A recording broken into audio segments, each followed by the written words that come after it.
Welcome back to DS Trucks. Guys, we have a new power inverter here, and I want to ask you guys' opinion, and I need you guys' help.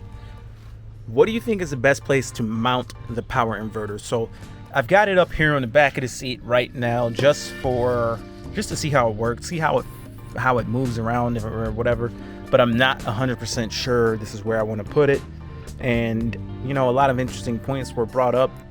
Things like, you know, what if someone looks in your window and see that you have this thing in here and they break your window and try to steal it, which is a good point. You know, the battery chargers, you know, the 12 amp hour battery chargers, I can actually just put the batteries under the seat. You really can't tell those are there, the chargers. But this might actually look like a subwoofer or amplifier or whatever. So it might not be the best thing to have out. It just has 3,000 watts. Somebody might take it just because they think it's part of a sound system or something if they were to look in the truck. So but on the other hand, it is nice to have it right there available. I feel like if it's right here, I'm going to use it a lot more often because the plugs would be right there by the driver's seat, and I feel like I would use it a lot more. So for the convenience of me using it, this would be a good spot. But another thing to consider is, you know, having the wires come out right here. They're going to be close to the B pillar here, but they'll have to hang down, and there'll have to be enough wiring left so the seat can go through its full range of motion, which I guess isn't that big a deal because the cooling in this spot would be the best that you could hope to find anywhere. I mean, you have space behind it and you have just straight up perfect airflow to it. So I don't know, I've been going back and forth.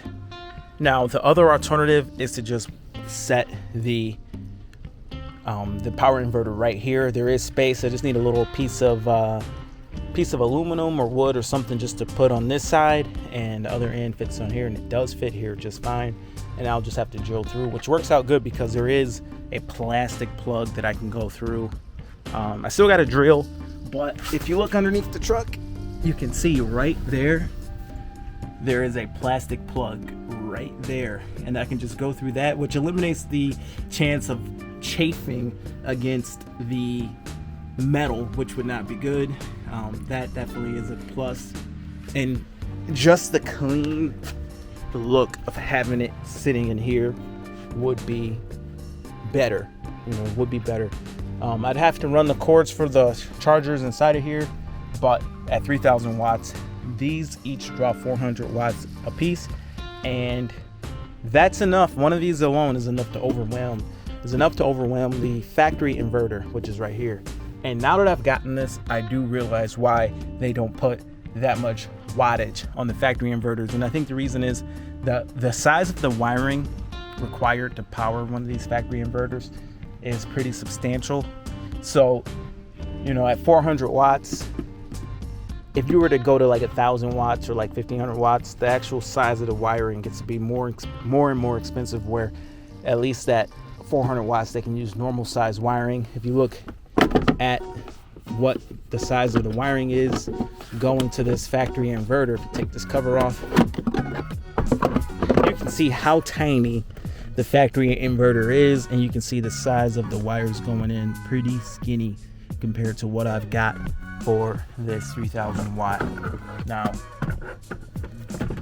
what I got for the 3,000 watt is 4-aught wire, and it's pretty heavy, and that's another factor.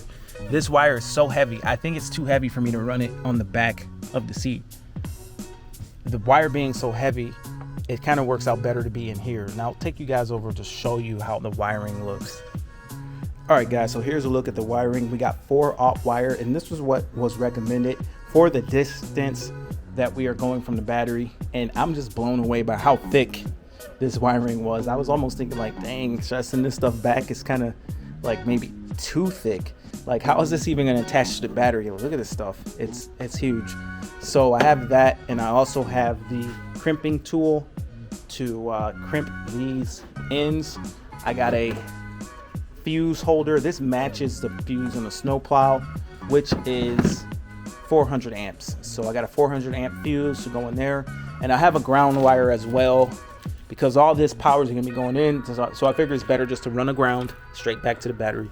So I have 20 feet of that, which is more than enough. So I got a little extra, but dang, this wiring is going to be pretty massive coming up. It looks like EV wiring, except it's not orange or yellow, whatever color they make their wiring, but this is going to be next level as far as wiring goes. So comment below and tell me what you guys think about this project.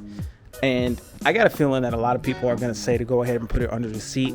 I'm leaning in that direction just because it will be out of the way a lot more compared to on the back of the seat. As cool as I think it is to be on the back of the seat, I don't know. I don't know. There's so much to consider when putting it there. The size of that wire is almost going to need to be steel and never move because it's so heavy. I don't want to be moving the seat and have it rip out. And then if it's snowing outside or anything like that and I open up the door and snow starts getting on this, not good. Whereas underneath the seat here, it's going to stay dry and it's going to stay unseen, hidden.